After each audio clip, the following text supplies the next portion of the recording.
வணக்கம். இன்றைக்கி நம்ம பார்க்க போகிறது கை விரல். இந்த இடத்துல இந்த முழியில் இருக்கிற வலி மடக்கிறப்ப டக்குன்னு கை மாட்டிக்கிறது.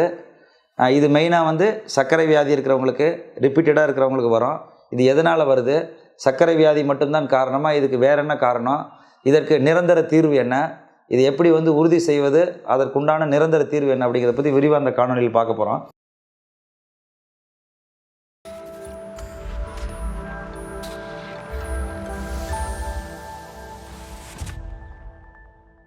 இப்போ பார்த்தீங்கன்னா கை விரல் இருக்குது. கையை விரலை மடக்கிறோம், நீட்டுறோம். இந்த விரலை மடக்கிறதுக்கு நரம்புகள் இருக்குது, சதை நார்கள். அதே மாதிரி நீட்டுறதுக்கு சதை நார்கள் இருக்குது. இந்த நீட்டுற சதை நார்கள் பார்த்தீங்கன்னா கண்ணுக்கு முன்னாடி தோலில் மேலே இருக்கிற மசில்ஸ்லாம் எது இருக்காது, தோல் மட்டும்தான் இருக்குது. அதனால நல்லா கிளியராக தெரியும். இதே மாதிரி இந்த இடத்துல நரம்புகள் இருக்குது. இந்த நரம்புகள் என்னன்னா இங்கேருந்து இப்படி போகிற நரம்புகள் இப்படி மடக்கிறப்ப மேலே தூக்கிக்காகாமல் இருக்க பவுஸ்ட்ரிங் அப்படின்னு சொல்கிறோம். அது மாதிரி ஆகாமல் இருப்பதற்காக அங்கங்கே டனல்கள் இருக்குது. இந்த மாதிரி tunnel A1, A2, A3, A4 அந்த மாதிரி டனல்கள் புள்ளி அந்த மாதிரி அங்கங்கே ஹோல்டு பண்ணுறதுக்கு ஸ்டேஷன் மாதிரி அங்கங்கே கண்ட்ரோல் இருக்குது.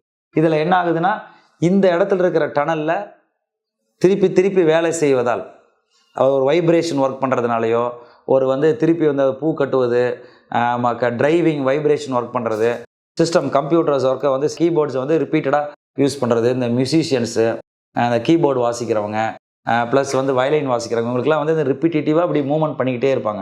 ஸோ அந்த மூவ்மெண்ட் பண்ணுறதுல என்ன ஆகுதுன்னா இதை நிறைய இடத்தில் இந்த நரம்பு, இந்த சதை நார் போனாலும் இந்த இடத்துல தான் அக்யூட் பெண்ட், அதாவது ஹேர்பின் கொண்டை ஊசி வளைவு மாதிரி அந்த இடத்துல வளைவு அதிகமாக இருக்குது.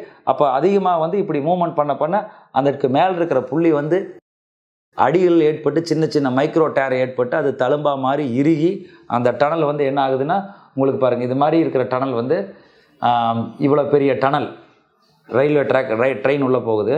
இந்த ட்ராக் திரும்பி இந்த கையில் இப்படி ரொட்டேட் பண்ணுறதுனால இந்த ரிப்பீட்டேட்டிவ் மூமெண்ட்ஸ் அதனால் என்ன ஆகுதுன்னா தழும்பாகி இருக்கிறப்போ அந்த பாதை குறுகலாகிறது. அந்த குறுகலாகிறப்ப உள்ளே அந்த டனலில், சின்ன டனலில் நரம்பு இப்படி மடக்கிறப்ப லாக் ஆகிக்குது. சில நேரங்களில் இதை நம்ம கை விரலில் வச்சு எடுத்து விட்டால் வரும், எனக்கு டக்குன்னு விரல் வலிக்குதுங்க, மாட்டிக்குதுங்க. இது மெயினாக சர்க்கரை வியாதி இருக்கிறவங்களுக்கு வரும். சிலருக்கு பார்த்திங்கன்னா சரவாங்கி வியாதி இருக்கிறவங்க, இந்த மாதிரி ரிப்பீட்டேட்டிவாக அந்த மாதிரி ஹை ரிஸ்க் குரூப்ஸ் பார்த்திங்கன்னா இந்த ரிப்பீட்டடாக ஒர்க் பண்ணுறவங்க, இவங்களுக்கு இது மெயினாக வருது. சில நேரங்களில் இந்த ஜவ்வு இந்த கை விரல் மாட்டினதை நீட்டினாலும் கூட போகாது. அந்த நீட்ட முடியுதா இல்லையா அப்படிங்கிறத வச்சு இதனோட கிரேடு நம்ம சொல்கிறோம். வலி மிகவும் குறைவாக இருந்தால் அதை ஸ்டேஜ் 1 சொல்கிறோம். அதை லாக் ஆகிக்குது, எடுத்து விட்டால் போய்க்குது அப்படின்னா அதை டப்புன்னு ஒரு சவுண்டோடு போகும், அதை ஸ்டேஜ் 2ன்னு சொல்கிறோம். நீட்னாலும் போகாமல் அப்படியே லாக்காகி இருந்ததுன்னா அதை ஸ்டேஜ் 3ன்னு சொல்கிறோம். இதை நம்ம மெயினாக டயக்னோஸ் பண்ணுறது பார்த்திங்கன்னா கிளினிக்கல் டயக்னோசிஸ் தான். நம்ம நேரில் பார்த்து டாக்டரில் உங்கள் எலும்புரி மருத்துவர் அதை பரிசோதனை பண்ணுவார். இது மாதிரி அவங்க சொல்கிற சிம்டம்ஸ் வச்சே கண்டுபிடிச்சிடலாம்.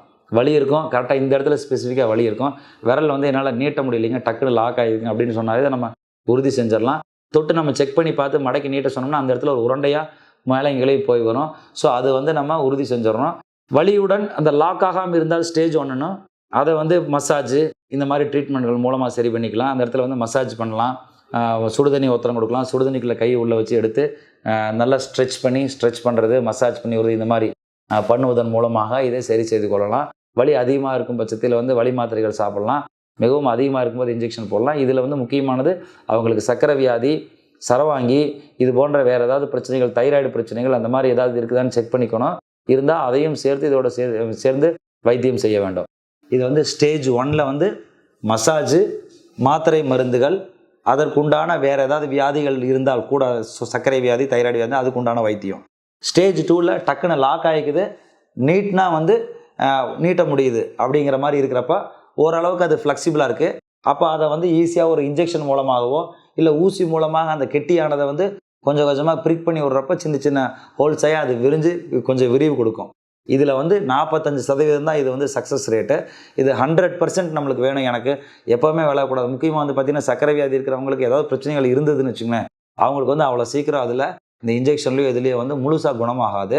அந்த வலி இருந்துகிட்டு இருக்கும். அந்த லாக் ஆகிறது வேணால் குறையலாமே ஒழிய அந்த டைட்னஸ் கொஞ்சம் இருக்கும், வலி இருக்கும். அப்போ அந்த வலி முழுமையாக குணமடையணுன்னாலும், இந்த மெக்கானிக்கல் லாக்கிங் கம்ப்ளீட்டாக குணமாகணுன்னாலும் அதுக்கு ஒரு சின்ன அறுவை சிகிச்சை செய்து, சும்மா டே கேர் ப்ரொசீஜர் தான், சும்மா ஆப்ரேஷனே பெரிய இது கிடையாது, சும்மா ஒரு சின்ன சர்ஜரி பண்ணி அதை அதை ஓப்பன் பண்ணி அந்த டைட்டாக இருக்கிற அந்த டனல் ஏ1 புள்ளி நம்ம சொல்கிறோம். அந்த ஏ1 புள்ளியை வந்து இந்த இடத்துல இருக்கும் ஏ1 புள்ளி. அந்த ஏ1 புள்ளி இங்கே இருக்குது பார்த்தீங்கன்னா, அந்த ஏ1 புள்ளி இப்படி அந்த இது இருக்கும். அந்த மஞ்சள் கலராக காமிச்சிருக்கிறது வந்து சதை நார், அதுக்கு மேலே பச்சையாக காமிச்சிருக்கிறது வந்து அந்த டனல். இதை வந்து ஓப்பன் பண்ணி ஸ்ப்ளிட் பண்ணி விட்டோம்னா இது டைட்டாக இருக்கும். அதை ஓப்பன் பண்ணி விட்ட உடனே அது ரொம்ப திருண்டு தான் இருக்கும். ஓப்பன் பண்ணி விட்டோன்னா டக்குன்னு இது ரிலீஸ் ஆகிடும். ஸோ அது திரும்பி ஒட்டவே ஒட்டாது. ஸோ அப்போ நம்மளுக்கு அந்த பாதை வந்து விரிஞ்சிடும். இப்போ இந்த பாதையை வந்து நம்ம அகலப்படுத்துகிற மாதிரி, இந்த பாதையை வந்து நம்ம அகலப்படுத்துகிறப்ப அதனுடைய இது வந்து நார்மல் ஆகிடும். திரும்பி அது வராது.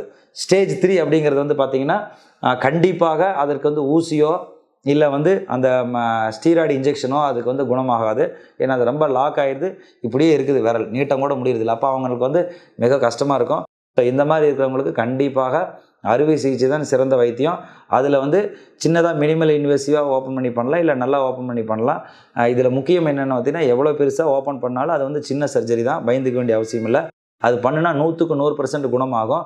இதில் முக்கியமானது வந்து பார்த்திங்கன்னா, சர்க்கரை வந்து ரொம்ப அளவு 200க்கு மேலே சர்க்கரை எதுனா சர்க்கரையை கண்ட்ரோல் பண்ணிவிட்டு இந்த மாதிரி பண்ணும்போது அது புண்கள் ஆறி பிரச்சனைகள் எதுவும் வராமல் இருக்கும். இது வந்து நிறைய விரல் வலிகளை நம்ம பார்க்குறோம் ஓபியில். அந்த விரல் வலின்னு வந்துச்சுனாவே எனக்கு இந்த இடத்துல வலிக்குதுங்க அப்படின்னு சொன்னாங்கன்னாவே மெஜாரிட்டி வந்து ட்ரிகர் ஃபிங்கர் தான் இருக்குது. என்னால் விரல் நல்லா நீட்ட முடியலைங்க அப்படின்னு சொன்னாலும் இந்த இடத்துல ஒரு டைட்னஸ் இருக்குதுன்னு அர்த்தம். இதுக்கு மெயினான காரணங்கள் வந்து ட்ரிகர் ஃபிங்கர் தான். இது சர்க்கரை வியாதி இருக்கிறவங்களுக்கு மட்டும் இல்லாமல் தைராய்டு வியாதி இருக்கிறவங்களுக்கு, சரவாங்கி வியாதி இருக்கிறவங்களுக்கு, அது போக வந்து மற்ற அந்த அந்த மூட்டு வாதம் சார்ந்த மற்ற வியாதிகள் இருக்கிறவங்களுக்கு, போஸ்ட் ரியாக்டிவ் ஆர்த்தரைட்டிஸ்லையும் கூட இந்த மாதிரி வரலாம். ஸோ இந்த மாதிரி வந்ததுன்னா இதுக்கு ட்ரீட்மெண்ட் பண்ணுவது போக அதுக்குண்டான மருத்துவ முறைகளையும் ரெகுலராக கடைபிடிச்சிங்கன்னா இதிலிருந்து முற்றிலுமாக குணமாகலாம். இது மாதிரி ஒரு பிரச்சனைகள் இருக்கும் பொழுது இது நீங்கள் வந்து மருத்துவரை அணுகி அதற்குண்டான வைத்தியம் செய்து ஆரோக்கியமாக வாழ வாழ்த்துக்கிறோம். நன்றி, வணக்கம்.